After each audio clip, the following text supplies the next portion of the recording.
Before we get started, I have one message to communicate very clearly to all of the people on the internet. Calvin Harris is a human piece of garbage that should be castrated and exiled from this world.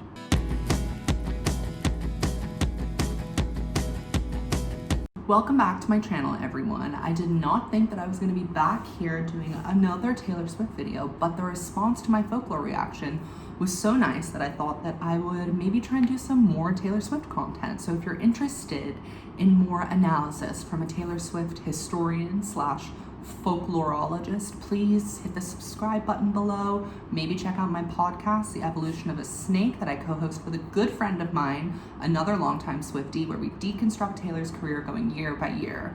That will be linked below as well. Today, I'll be ranking the ex-boyfriends of Taylor Swift. You may be wondering, why isn't Joe Alwyn included in this equation? And that's because I'm not sure that he exists.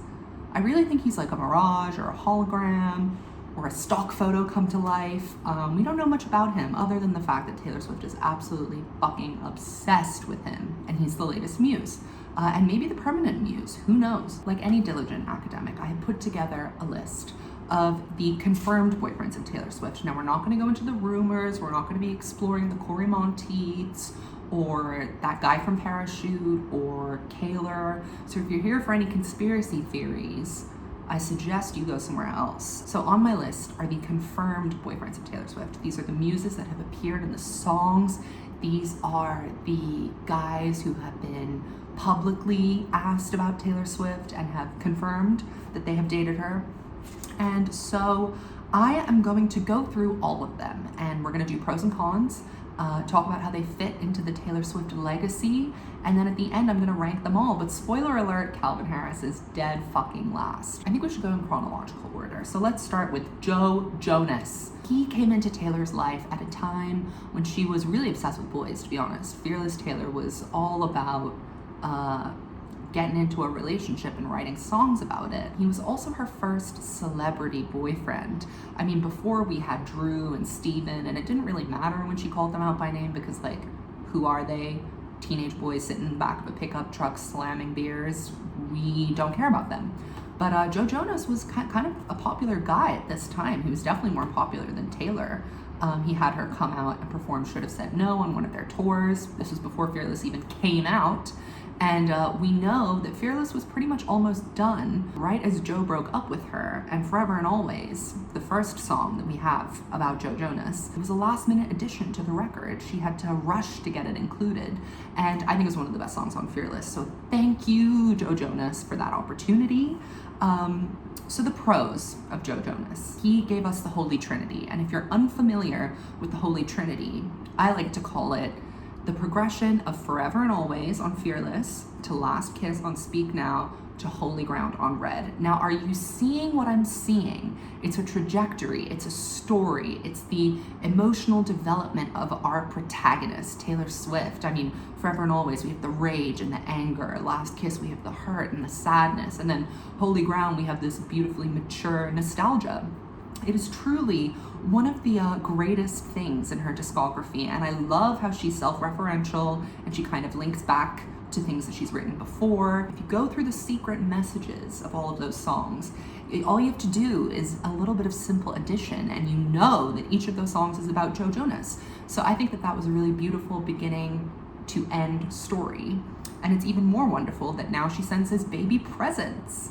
I mean, we have to stand the growth. Another good thing about Joe Jonas as Taylor Swift's boyfriend was the incredibly emo Taylor moments that we got from it.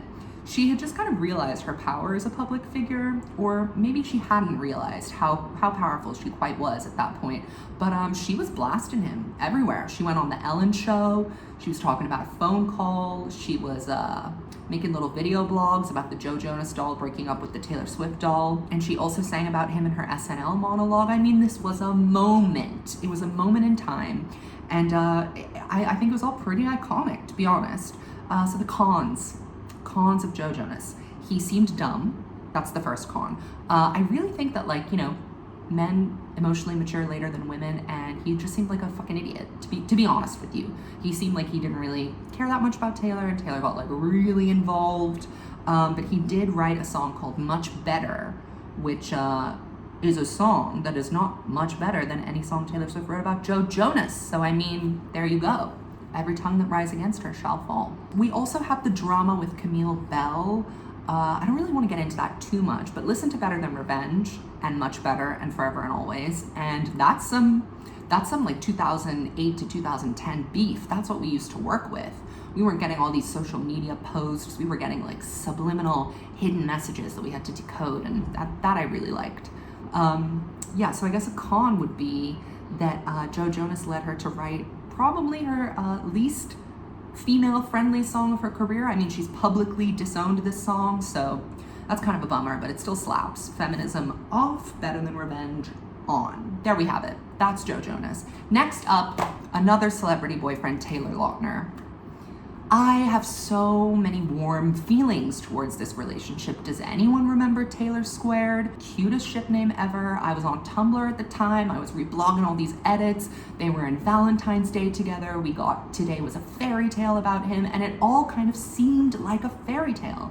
They seemed very well suited for each other, but in hindsight, they probably weren't. I feel like Taylor, at this point, she was about to embark on a relationship with a series of questionable older men, so I think she was kind of over the young boys and their petty drama. She wanted some real tragedy to sink her teeth into. The pro of Taylor Lautner as a boyfriend of Taylor Swift was that we got her first Maybe I'm the Problem apology song in the form of Back to December. And there was a lot of media criticism about Taylor and how she never owns up to her part in anything, but she gave them a big fuck you when she put out Back to December, because it was all like, I'm sorry I messed it up, can we rewind? I miss your tan skin, your sweet smile. They've also publicly interacted a few times since the breakup, and they've taken pictures together, and it's been really cute. And I don't know. I think that Taylor Lautner was a good guy that was no match for Taylor Swift and her galaxy brain at the time and the journey she was about to embark upon. Sorry, Taylor Lautner. We really appreciate your service. She was ready to be like a serious songwriter, and I guess Taylor Lautner, you know, star of the Twilight franchise, didn't really fit into that image she was trying to paint. So I do wonder if that had something to do with it. But we stand, because he's only ever said nice things about her and been nice to her. Actually, I guess he was kind of a pretty perfect boyfriend. Oh, well, you win some, you lose others. Another con of Taylor Lautner was that he too was just a dumb boy. All right, so then we embark upon a stretch of Taylor dating older men. And this didn't go well for her. Let's just put it out there. She's gone back to the younger guys in recent memory. Older men just have not been kind to her. It hasn't spawned any good feelings. We have the disgusting, the deplorable, the useless John Mayer. So the pro of this relationship is that we got to hear Dear John, and even that is a con in itself, because I want to rip out all of my eyelashes when I listen to that song, because don't you think 19's too young to be played by those dark, twisted games? I do. I think that. John Mayer was kind of old. He was like, what, 32? And Taylor was like 18, 19. She was also very childlike at that stage in her career. Very naive, very young, projecting. I don't think there was anything necessarily like wrong with the age gap. Like there's no legal wrong, but it just felt a little icky. I think it felt really icky, actually. Going down the list of cons, they also did that song Half of My Heart, which sucked. It was really bad. I mean, if you would think that Taylor Swift and John Mayer would come together and just kind of like, whoa. But no, that never happened. Kind of similar to what happened with Ed Sheeran. You expected greatness and you got a flop. John Mayer also was a little bitch baby. He could not handle being called out by his name on the bullshit that he did. His response to Dear John was one whole mess, talking about how he felt like he was wronged to Rolling Stone, and how embarrassing and classless it was, and how unfair it was for him, and honestly, I don't feel any sympathy for this guy. I wish that this had never fucking happened. I really do. I feel like it damaged Taylor in a way that really affected her and her relationships going on. So John Mayer, thumbs down from me. I don't know what it is with these musicians that try to like write comeback attack songs at Taylor, because they always flop. They're always worse than the song Taylor wrote. So John Mayer wrote the song called Paper Doll that was obviously about Taylor Swift, and it was like a very thin critique because she didn't do anything wrong. He was a fucking creep. What is he supposed to say? Actually no, 18-year-old Taylor abused me, a 32-year-old man. I don't think so. I kind of like the song actually, but it's no match for Dear John. Dear John is sexy, And paper doll is cute, and sexy will devour cute, as we know. Next up on the old men registry, we have Jake Gyllenhaal. Now, I know that I shouldn't like this ship because he obviously like did something to her, but I kind of loved it. I loved the candids of them drinking their maple lattes, walking down the street with their groceries. I think I just like the candids because they match up very well with the visuals of All Too Well, which is about him. So maybe that's just like my brain playing tricks on me. But this was a more mysterious relationship because Jake Gyllenhaal is a more private person. He's not as volatile as the renowned narcissist John Mayer. He kind of keeps to himself a little bit. And anytime he's been questioned about Taylor in public, he has either been very vague or avoidant of the topic or has said some kind of nice things, which leads me to believe that he did something really wrong. Come on, like he fucked up somehow. But I have to say, I do worship him because without Jake Gyllenhaal, there would be no Red. He was the catalyst. He was that bright, burning, intense, sad, beautiful, tragic Red that we got. And honestly, I think it's her magnum opus. So we have to give it up to the muse. We have to pay respect where respect is due. He did the work. What kind of work? I don't know, but some sort, because we got something amazing out of it. All Too Well is, I mean, objectively the best written song of her career. Not my personal favorite, but the best written. Cons. He seems like he was kind of a fuckboy, right? Like just kind of like an older man with a 17-year-old on Snapchat, texting a bunch of girls, energy. He seemed to be pretty manipulative, playing some mind games with ye old Taylor. He's also too elusive. That is a con. We never got to really hear his side of the story, probably because it would embarrass him. But I get the impression that he was kind of a weirdo because he came into a room wearing a football helmet when they were having a fight. He frequently told Taylor that her music wasn't cool. Indie records were much cooler than hers. We have to laugh because Folklore is the indie record that was much cooler than her old records. So again, any tongue that rises against Taylor Swift is it fall? I don't know. It shall fall. Something will happen to it, something bad. There's an interview with Howard Stern where he's asked about Taylor, and I think Howard asks him, why didn't you marry her? And he has like a brief moment where he says that he doesn't know, and he seems genuinely kind of regretful about the situation. So I would like to know more, but obviously Taylor's never gonna fucking tell us. So Maggie Gyllenhaal also has no fucking clue what the scarf is, where it is, what it means, who it was for. I don't think she even knows who left it. I think she saw a scarf and probably put it in the basement and it's been there. I don't even think Jake has his hands on it anymore. Moving on, Connor Kennedy. The mighty Croc-wearing convict. Yes, Connor Kennedy was arrested wearing Crocs. It was a great day on Tumblr. I had a good time making fun of that. So this is kind of a lighthearted fling after a very serious stretch of time with John and Jake. Do I think this was a serious relationship? No, because he was like 17 years old and still in high school. Was that weird? Yes. I mean, I can't sit here and say that John Mayer dating Taylor with that age gap was weird and not mention the age gap between Taylor and Connor. It was a little, I don't think it was wrong, but it was kind of strange. What would a 22-year-old pop star have to say to a 17-year-old going to boarding school in Connecticut? Hey, how was algebra? I'm going to the Grammys to win a bunch of awards and scream at people on the mic. I don't see what they would talk about. But the con of this relationship, the serious con of it, was the fact that it ignited or reinforced Taylor's extremely bizarre obsession with the Kennedys. She read a book, a really long book about the Kennedy women, and suddenly, a couple of months later, after she was, dressing in that Cape Cod chic and taking pictures all about town and talking about seashells falling out of her purse, suddenly she shows up in Cape Cod at the Kennedy compound, and she's like talking to Ethel Kennedy and writing a song for her and dating a Kennedy. It was weird. I'm not gonna lie. It was weird. Taylor has her hyperfixations, and I feel like Connor Kennedy was an unfortunate byproduct of that hyperfixation. Do I think she really cared about him? Not really. I think she cared about becoming a Kennedy and wearing like Cape Cod fashions and swanning around on boats and shit. The Kennedys, I guess, are the closest thing you can get to like royalty in the US. So, when you're famous and rich, that's the next step. I really think Taylor wanted to suck it all in and then realize that she was dating a teenager, and it stopped being so cool, which is fine.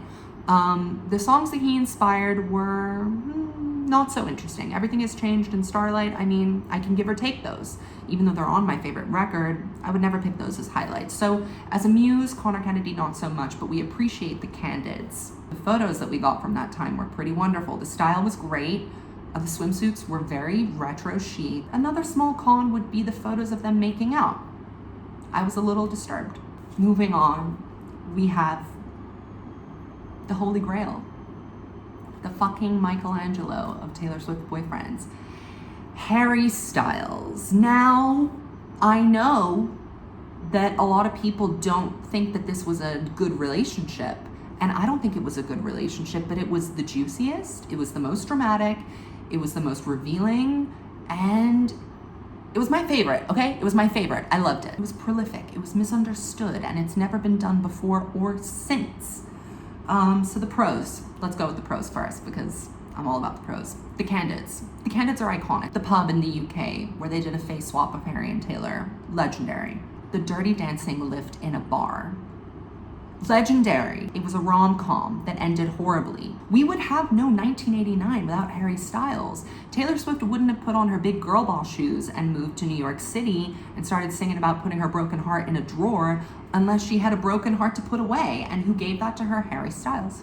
That's who. He also made her swear off dating for a year or two because the backlash of that situation from the Directioners was so intense that it really really forced Taylor to stick to the ladies for a while. I really think that Harry Styles is the one that got away because, hear me out, I think he's referenced on a lot of albums past 1989. Some would argue that he was referenced on Red in Come Back Be Here. I don't know if I agree with that. But 1989 was largely about him. I mean, style, the proof is there. I personally believe that Death by a Thousand Cuts, I don't know. It could be. Folklore, however, the one. Who do you think the one is? Like, who could it be? It can't be Joe because it's about a relationship that didn't work out. Do you think she's looking back fondly on any of these other people? I think she's looking back on John Mayer and saying, fuck you. I think she's looking back on Joe Jonas and thinking, you had a baby, cool. So who does that leave us with? Harry Styles. The muse, the real muse. I mean, it was full of drama. He hit the brakes too soon and she was in the hospital room. There were the paper airplane necklaces. It was a Greek tragedy, really. It was full of twists and turns, and it was brief but beautiful, and we got something amazing out of it. So I stan Taylor. What can I say? I'm a slave to it. In terms of musicians that Taylor's dated, Harry is the only one that has kind of come back at Taylor with a song that was kind of good. Have you heard Perfect? Lyrics. If you're looking for someone to write your breakup songs about, I'm perfect. We love a man with a sense of humor. We love someone who can write with their tongue in their cheek. Also, he has been incredibly respectful of Taylor ever since they've broken up. He's been questioned about it repeatedly, and he has only ever said nice things. Howard Stern recently asked him how he felt having songs written about him, and he said that he felt honored because the songs were so good. Okay. Calvin Harris. There are no fucking pros. There are no pros. There isn't a single pro to the Calvin Harris relationship. He dated Taylor in the middle of her robot phase when she was operating on autopilot and saying welcome to the stage every 5 seconds. That can't have been fun. Do you think they had fun together? He's a fucking DJ. Come on, a DJ? You're a grown man. You can't be a DJ as well. It just didn't make any fucking sense to me. I don't get how they met. I don't get what they liked about each other. The only pro that I can think of in regards to Taven, and this isn't even really a pro, are those weird hostage videos he posted of her on Snapchat, where she looks like she wants to enter the witness protection program. The 2-year cake or whatever it was. Taylor was in this like oversharing stage of her life where she was just compulsively showing us everything that was going on. We all know that came around to bite her in the ass, and Calvin was part of that, which leads me into my con for Calvin Harris is that he went the fuck off on Taylor on Twitter simply for leaking the fact that she was the co-writer on This Is What You Came For. He said, I know you're off tour and you're bored and you want to try and bury someone like Katie, but it's not me. Sorry, I won't allow it. you just can't speak up. I would be scared to speak out against Taylor like that. I mean, she's too powerful. It's too terrifying. Look at all the bad things that happen to people that rise up against her. Kim Kardashian, not doing so well. Show got canceled. Katy Perry, album flopped. I mean, it's not a good group to join. I wouldn't willingly participate in it myself. But I really think that Calvin went the fuck off when he didn't really need to. It wasn't necessary. If Taylor wants to get credit for writing something, then by all means, I think she should take that credit. And you know what? It wasn't even a fucking good song. It was a terrible song. So not worth all that hassle. And Calvin Harris has been canceled for years. All right, so the final one that I have to talk about, as you can see in my notebook, it just says cursed. Tom Hiddleston. That poor dumb man. That poor dumb boy. So the pros of that relationship were a few. One, we got Getaway Car. Brilliant, amazing piece of literature that scholars are still pointing to as the original founding myth of the world. Two, high drama. It was high stakes. They were flying around the world. They were in the Colosseum, shutting it down, living their lives. And three, those candidates of them like hugging or whatever in Watch Hill. I like that because it makes me think of The Last Great American Dynasty when she's pacing the rock, staring out at the midnight sea. I like that. I think that's a good tie-in. So those are the three good things. The cons, it kind of seemed like a PR stunt. Definitely damage control, post Snakegate, so she was kind of sore from that, as we know. She still talks about it to this day. And it was a little messy because clearly Taylor did not want to be in that relationship. I feel bad for this guy. I think he got duped. I think he thought that Taylor was looking for something more serious. She was rebounding. I went to a secret session, in case any of you didn't know that. I say it a lot. And at the secret session, Taylor described Getaway Car as being an option that she took when she was trapped in a relationship that she couldn't claw her way out of. That's Calvin, by the way. She couldn't claw her way out of that. It's kind of funny in retrospect that there are no direct songs about him. That is like the ultimate burn that Taylor Swift could ever deliver. Her galaxy brain, it continues to inspire me. Tom Hiddleston got catfish. Another con for Calvin is that he was somewhat of a catalyst for Bleachella. I've seen her look better. I've seen better things from her. Tom Hiddleston got swindled, but he seems like a nice person. All right, so that brings us to the rankings. I'm gonna go bottom to top. Number 8, Calvin Harris. Hideous troll, DJ, lame, weird retaliation that was not necessary. Jealous, question mark. Number 7, John Mayer. Potentially abusive, manipulative, creepy. Number 6, Connor Kennedy. I would have put him a little bit higher if he didn't get arrested wearing Crocs. It's like kind of cool to get arrested for protesting, but like the Crocs, just kind of Jake Gyllenhaal.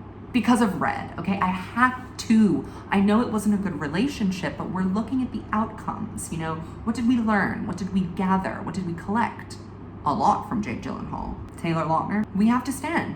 What else can we do? It was young love. It was cute. They were so innocent and naive. Joe Jonas, because he's a fucking legend, and we got the Holy Trinity, and it's come full circle because she's sending his baby presents. And as you know, number 1, Harry Styles, because Taylor is the single greatest thing that has ever happened to me. All right, so that's it. That is my ranking of Taylor Swift's boyfriends.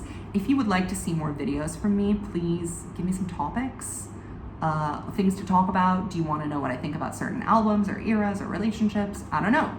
Give me some inspiration. Thank you for watching. Make sure to subscribe if you want to see more, and I will see you when I see you.